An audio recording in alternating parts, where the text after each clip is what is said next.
నేను ఫ్లైట్ దిగగానే నాకు మెసేజ్ ఏంటంటే అర్జెంటుగా 3 days లో సర్జరీ చేయాలంటున్నారు, హార్ట్ సర్జరీ అని. నేను అన్నా సరే ఈ రోజు నైటే మనం హీలింగ్ పెట్టుకుందాం అన్నా. అదే రోజు నేను దిగా ఫ్లైట్లో, అదే రోజు నైట్ మేము హీలింగ్ పెట్టాక నెక్స్ట్ డే బ్లడ్ టెస్ట్లు ఇవి అవి ఇంకా ఫర్దర్ టెస్ట్లకు వెళ్తే ఏమీ లేదు అందులో.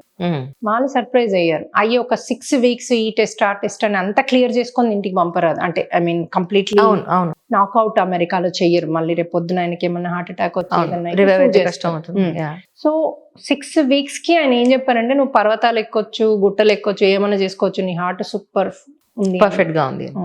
క్యాన్సర్ పేషెంట్ కూడా విన్నానండి, క్యాన్సర్ ఏదైనా చేస్తామండి మీకు, ఎనీథింగ్ ఇస్ దేర్. కాకపోతే క్యాన్సర్ ఇష్యూ ఏమైతుందంటే స్పెషల్ ఇండియాలో, యుఎస్ లో కాదు, ఏమైతుందంటే ఇప్పుడు మీకు 12 కీమోలు అని ఆల్రెడీ సెట్ చేసి ఉంటారు అనుకోండి, మేము మధ్యలో ఇచ్చాం. ఎక్కడ బెనిఫిట్ అవుతుంది హార్ట్ వీళ్ళకి అంటే, ఇప్పుడు మేము ట్రీట్మెంట్ ఇచ్చాక వాళ్ళ టెస్ట్లలో అన్ని వైట్ సెల్సే కనబడుతున్నాయి, క్యాన్సర్ సెల్స్ కనపట్లే. అయినా మేము 12 ఇవ్వాలి ప్రోటోకాల్ అని చెప్పేసి ఇస్తున్నారు ఇక్కడ. మరి అది మనీకి ఇస్తున్నారో ఎందుకు ఇస్తున్నారు. యుఎస్ లో అయితే మటుకు పోస్ట్పోన్ చేస్తున్నారు, ఇవ్వట్లేదు. రైట్. అయితే యుఎస్ లో ఉన్న ఆంకాలజిస్ట్ ఏమన్నా అంటే ఇవ్వకూడదు, ఎప్పుడైతే పేషెంట్ ఈజ్ హీల్డ్ లాగా కనబడితే అక్కడ ఆల్రెడీ ఫస్ట్ వాటికి రెస్పాండ్ అయినట్టు వాట్ ఎవర్, ఇక వాళ్ళ లాంగ్వేజ్ ప్రకారం, మన హీలింగ్ ది వాళ్ళు యాక్సెప్ట్ చేయరు. కరెక్ట్. సో కనబడితే ఫర్దర్ మేము ఇవ్వద్దు, ఇంకా అది డాక్టర్స్ అయినా వెళ్ళి ఇస్తున్నారు అంటే అది ఎథికల్ గా రాంగ్ అని చెప్పారు వాళ్ళు. అంటే మీరు ఇప్పుడు ఈ స్థాయికి రావడానికి మెయిన్ మెడిటేషన్ కారణం అంటారా? పూర్వజన్మలే అండి. నాకు 3rd day నేను ఐ వాజ్ ఎన్లైటెండ్. నేను ఎప్పుడైతే యోగ నిద్ర అని వెళ్ళానో దానికి నాకు బాగా మీరు అన్నారు కదా ఇందులోకి నువ్వు ఎందుకు వెళ్ళాను, అవును, నాకు మెమరీ ఇష్యూ ఉండింది. అది నాకు 3 పిల్లలు పుట్టాక సడన్ గా ఐ హ్యాడ్, అంటే కంప్లీట్ మర్చిపోవడం. మీకు ఇక్కడ రిమైండర్ కూడా పెట్టుకున్నారని విన్నాను, అదే ప్రతి పనికి మీరు రిమైండర్ పెట్టుకునేవారని. రిమైండర్ పెట్టుకొని కాళ్ళలో కూర్చున్నా కూడా మర్చిపోయేవారు, ఇంట్లోకి వెళ్ళిపోయేదాన్ని, ఇట్లా తయారై ఉండి కూడా ఇంట్లోకి వెళ్ళిపోయేదాన్ని. ఇప్పుడు ఇక్కడికి వచ్చేదాన్ని కదా, అంత సీరియస్ ప్రాబ్లం. సో నాకు మేజర్గా నాకు దాన్ని రిపేర్ చేసుకోవాలని ఎందుకు అనిపించిందంటే, కంప్లీట్ రివర్ట్ చేసుకోవాలని మేజర్గా నాకు 3 పిల్లలు కదా, వాళ్ళు చాలా చిన్న, వాళ్ళు కార్ సీట్లలో ఉంటారు, వాళ్ళను మర్చిపోయి దిగిపోయానంటే ఐ లూజ్ దెమ్ ఎండకి. సో అది నాకు మేజర్గా ఒక టెడ్డీ బేర్ పక్కన పెట్టుకునేదాన్ని, మర్చిపోకుండా దిగకుండా అసలు చాలా కాషన్స్ తీసుకునేదాన్ని. అక్కడ డాక్టర్స్ ఏమన్నారు మరి మీరు చూపించుకుంటే సైకియాట్రీ వాళ్ళ దగ్గరికి వెళ్తే మందు ఇచ్చారు. నాకు చిన్నప్పటి నుంచి మందులు అలవాట్లేదు. ఆ మందు తీసుకునేసరికి అసలు ముందు ఇంత ప్రాబ్లం లేదు, కొద్ది మర్చిపోయేదాన్ని. అది ఈ కేసుకి ఈ స్థాయికి మందులు వేసుకోవడం వల్ల వచ్చా. అయ్యో, కంప్లీట్ గా మతి మరుపు. ఓకే. సో ఇమ్మీడియట్ స్టాప్ చేసి ఇంకా I went back to my భక్తి.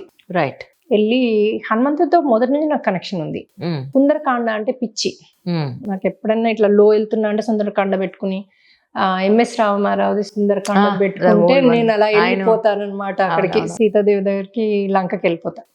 అప్పుడు సుందరకాండ అది ఇది పెట్టుకుని హనుమంతునితో కూర్చుని, ఈవెన్ నారాయణతో కూడా నాకు ఫుల్ కనెక్షన్ ఉంది. కూర్చుని నాకు దారి చూపియు అని అడిగితే అప్పుడు మా ఆంటీ ఆంకాలజిస్ట్ అనమాట, ఆవిడ వచ్చి నేను ఇలా దగ్గర ఒకటి అమృత్ దేశాయ్ అని ప్లేస్ ఉంది, నేను అక్కడ యోగా నేర్చుకోవడానికి వెళ్తున్నా, వస్తావా అన్నారు. నేను అమ్మో, నాకు ఎక్కడికి వెళ్ళినా ఏదో ఒకటి మతపరంగా అంటగడతారు, అట్లాంటి బ్లాక్స్ ఉండినాయి.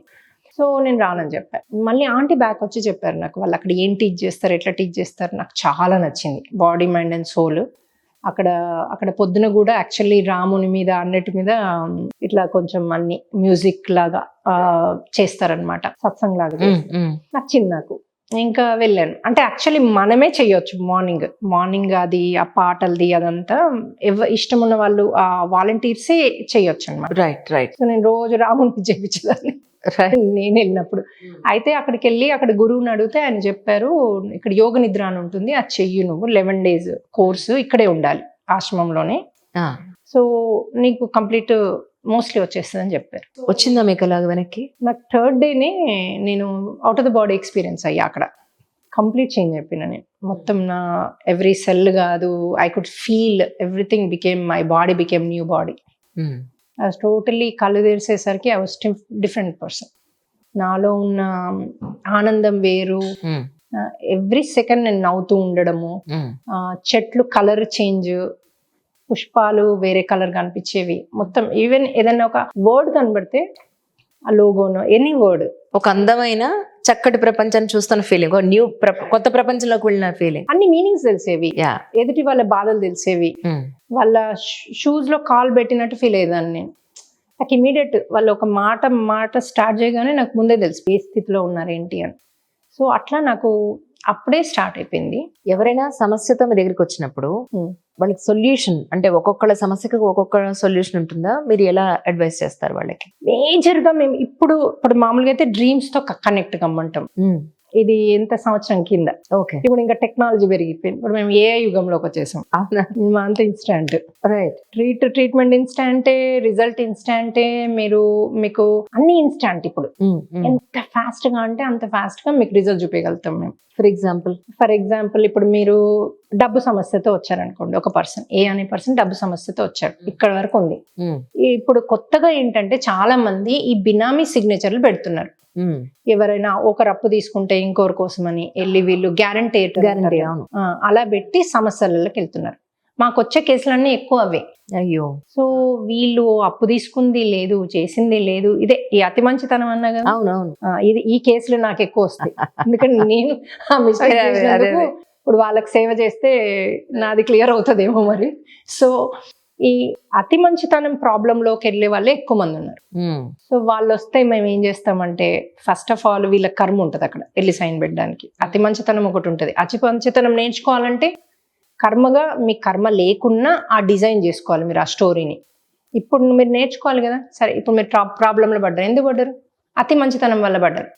నో అని చెప్పలేకపోడ్డారు. సో నెక్స్ట్ టైం నేర్చుకోవాలి కదా మీరు. నెక్స్ట్ టైం నో చెప్పాలి కదా. నెక్స్ట్ టైం మళ్ళీ వస్తుంది మీకు టెస్ట్. ఇప్పుడు మేము నుంచి బయటపడేసిన మళ్ళీ వస్తుంది. వస్తే అప్పుడు కనుక మీరు నో చెప్పక మీరు మళ్ళీ చేశారనుకోండి, ఈసారి పెద్ద ప్రాబ్లం ఉంటుంది. మళ్ళీ మీరు నో చెప్పక మళ్ళీ మాతో క్లియర్ చేయించుకున్నారనుకోండి, ఇంకా పెద్ద ప్రాబ్లం వస్తుంది. సో మేము ఏంటంటే జస్ట్ సొల్యూషన్ ఇవ్వడమే కాకుండా దాని మూలాల్లోంచి వాళ్ళకి నేర్పిస్తాం. రైట్. సో ఈ టెక్నాలజీ, ఈ సిస్టమ్ ఎక్కడా లేదు. ఏ గురువైనా ఒక్కోసారి వాళ్ళకు ఇది ఉండి వాళ్ళ కర్మలు వీళ్ళు తీసుకుంటే వీళ్ళకి వెనకట అది రాచపుండ్లు రావడము ఇవన్నీ ఎందుకు? వాళ్ళ కర్మలు వీళ్ళు తీసుకోవడం. ఇక్కడ మేము ఎవరి కర్మలు తీసుకోం. రైట్. వాళ్ళ కర్మ వాళ్ళకే చూపించి వాళ్ళనే రిలీజ్ చేసుకుంటట్టు చేస్తాం. సో అది రిలీజ్ చేసుకున్నాక కూడా అందులోంచి మీరు ఏం నేర్చుకోవాలి? మీరు ఇది నేర్చుకోవాలి. ఎలా నేర్చుకోవాలి? ఈ పద్ధతి ద్వారా నేర్చుకోవాలి. సో ఒక సిస్టమ్ ని క్రియేట్ చేసి టీచ్ చేస్తాం. రైట్. మనకి ఇప్పుడు ఇండియాలో ఆల్మోస్ట్ 250-300 వాలంటీర్స్ ఉన్నారు. మనకు పర్ డే 100 కాల్స్ వస్తాయి. పర్ డే ఈ 100 కాల్స్ ని వీళ్ళు లివ్ చేసి వాళ్ళ ప్రాబ్లమ్స్ వినం మేము. మాకు చెప్పినా కూడా అసలు ఏదో వస్తుంది. ఫైనాన్షియల్ అంటే చాలు, సొల్యూషన్ ఇచ్చేది. నాకు పిల్లలతో అంటారు పాయింట్ చాలు. పిల్లలు డ్రగ్స్ లో ఉన్నారు, డ్రింక్ లో ఉన్నారు. పిల్లలతో డ్రింక్స్ ఇష్యూ అంటే చాలు మనకి. అందుకని బయట పిల్లలతోనే మీరు మాట్లాడతారా? అవసరం లేదు మాకు. పిల్లలు తల్లిదండ్రుల కర్మ ఉంటది కదమ్మా. ఓహో. సఫర్ అయ్యేది ఎవరు? ఇక్కడ భోగ జీవితం అనుభవించేది ఎవరు? పిల్లలు. పిల్లలకి ఎందుకు ఉంది అక్కడ కర్మ? ఓకే. సో పిల్లలు ఏదైనా మిస్టేక్ చేసినప్పుడు అనుభవించాల్సింది పేరెంట్సే కాబట్టి కర్మ వీళ్ళదే. అంటే ఇప్పుడు మిస్టేక్ అన్నది కొడుకు అనుభవిస్తున్నాడు అనుకోండి. ఫర్ ఎగ్జాంపుల్ ఒక బాధ ఉంది శారీరకంగా, అది కొడుకుకి పెయిన్ వచ్చింది అనుకోండి, ఆ పెయిన్ మందం కొడుకుంటది. కరెక్ట్. అంత సేవ్ అంతా తల్లిదండ్రులు. నిజం. ఇప్పుడు సపోజ్ వాళ్ళు అడిక్షన్ కే ఉన్నారు, వాళ్ళు భోగం అనిపిస్తున్నారు, బానే ఉంది. బట్ వీడు పేరెంట్స్ కదా బాధ. ఒక మత్తులో ఒక దునియాలు ఉన్నారు. ఎగ్జాక్ట్లీ. సో ఇది పేరెంట్స్ కర్మ, ఇది absolutely. So there is a difference. So మాకు పేరెంట్స్ కనెక్ట్ అయ్యి చాలు. పేరెంట్స్ ఒక్కరు కనెక్ట్ అయినా కూడా we can work with them. Right. ఎందుకంటే ఇప్పుడు హస్బెండ్ వైఫ్ లో ఒకరి కర్మ రిలీజ్ అయిపోయింది అనుకోండి, రెండో వాళ్ళ ఆత్మ డిసైడ్ చేసుకోవాలి whether they are postponing to another జన్మ. వాళ్ళకి ఆత్మకు తెలిసి ఏమైతుందో. భౌతికంగా మీరు ఒప్పుకోవట్లేదు, ఒకసారి ఆత్మ ఒప్పుకోదు అది రిలీజ్ చేసుకోవడానికి, ఇట్లా రిలీజ్ చేసుకోవడానికి. అది అనుభవించి నేర్చుకోవడానికే ఒప్పుకుంటది. అయితే మేము ఇక్కడ కన్విన్స్ ఏం చేస్తామంటే సోల్ టాక్ అని ఉంది మాకు అన్నిటికీ ఉన్నాయి అనమాట ఒక సిస్టమ్. రైట్. ఇప్పుడు హస్బెండ్ సోల్ ఒప్పుకోలేదు, హస్బెండ్ ఒప్పుకోలేదు నా దాంట్లోకి వచ్చి ఇదంతా చేసుకోవడానికి. ఈ వైఫ్ హస్బెండ్ సోల్ ని పిలుచుకుని షీ కెన్ టాక్, నువ్వు నెక్స్ట్ జన్మకి రిలీజ్ చేసుకో, లేకపోతే ఇప్పుడైనా రిలీజ్. సాధ్యం? అది అన్ని సాధ్యమమ్మా. Everything behind the doors. Story అయితే నిజమేనా స్టోరీయా అనుకుంటారు కదా. కాదమ్మా, మీ వెనకాల మీరు ఇలా ఉండడానికి ఎంతో మంది కృషి ఉంటది అక్కడ, కానీ మీకు కనిపించదు. మీరు అనుకుంటారు నేను చేశాను, ఇదంతా నాదే, నేను అంజలిగా ఇంత పైకి రావడానికి నేను నా స్వయం కృషి అనుకుంటారు. మిమ్మల్ని ఈ స్థితిలో ఇప్పుడు ఆధ్యాత్మికంగా చాలా మందికి హెల్ప్ అవసరం ఈ టైంలో. కరెక్ట్. ఎందుకంటే మన భూమి డైమెన్షన్ చేంజ్ అవుతుంది. అవును అవును ఆ చేంజ్ అయ్యే టైంలో మన అందరం చేంజ్ కాలేదనుకోండి, అవును. మళ్ళీ మనము దేహాన్ని వదిలేసి Correct. వేరే లోకానికి తీసుకెళ్తారు. మనం చనిపోయాక ఆత్మలోకానికి వెళ్ళరు ఆ టైంకి, వేరే లోకాన్ని తీసుకెళ్ళి అక్కడ వాళ్ళని శుద్ధి చేస్తారు. సో అక్కడ చేసి మళ్ళీ ఈ డైమెన్షన్ కి మ్యాచ్ అయ్యేటట్టు చేసి పుట్టిస్తారు, లేకపోతే ఇంకా వాళ్ళు పుట్టరు మళ్ళీ ఈ డైమెన్షన్ నుంచి మళ్ళీ ఇంకో డైమెన్షన్ వెళ్ళే వరకు. ఎందుకంటే సత్యయుగంలో ఎవ్రీథింగ్ ఈజ్ ట్రూత్. అవును కదా. మరి ఆ ట్రూత్ అన్నది ఎట్లా వస్తుంది ఇప్పుడు అంటే కెమెరాస్ ఇప్పుడు లేవా, కెమెరాస్ ఇప్పుడు మన అన్నది ప్రతి ఒక్కటి రికార్డ్ అవుతుంది, మన life everything is open. Correct. ఎందుకు అవుతుంది? సత్యయుగం రావడానికి అవుతుంది. సత్యయుగంలో మీకు బ్రైబ్ అంటూ ఉండదు, అవును బ్లాక్ మనీ ఉండదు. చూడండి already we're going to that direction. అవును ఇప్పుడు అవును కాల్స్ రికార్డ్ అవుతున్నాయి అని ఇదని అవును, నిజమో అవును. కాదో కాదో మనకు తెలియదు, బట్ దట్ డైరెక్షన్ ఇది going to happen. There is no such thing as money wrong గా తీసుకోవడము, ఇది ఇంక ఉండదు. అంటే ఆ సైడ్ వెళ్తున్నాం మనం. ఎవరైతే చేంజ్ గారో భూమి వదిలేసి వెళ్తారు. కానీ ఇప్పుడు ఇది ఎన్నో జన్మ, ఇది నాకు ఆఖరి జన్మేనని ఎలా తెలుసుకోగలుగుతాం? అది మనకి డ్రీమ్స్ లో, అవునా? డ్రీమ్స్ లో కనెక్ట్ అయితే కొంతమంది నాకు డ్రీమ్స్ రావంటారు, కొంతమంది వస్తాయి అంటారు. ఇప్పుడు నేను డ్రీమ్స్ అనగానే నాకు ఒక్క డ్రీమ్ కూడా రాదు అంటారు ఫస్ట్ వర్డ్ కొంతమంది. కొంతమంది ఏమో పిచ్చి పిచ్చిగా డ్రీమ్స్ వస్తాయి నాకు అంటారు, కొంతమంది ఏమో నాకు డ్రీమ్స్ గుర్తుండవు అంటారు. కానీ డే టైంలో ఏదో ఒక పనిలో టక్కున గుర్తొస్తుంది ఆ కళ. సో డ్రీమ్ అన్నది ప్రతి ఒక్కరికి వస్తుంది. There is no question not coming.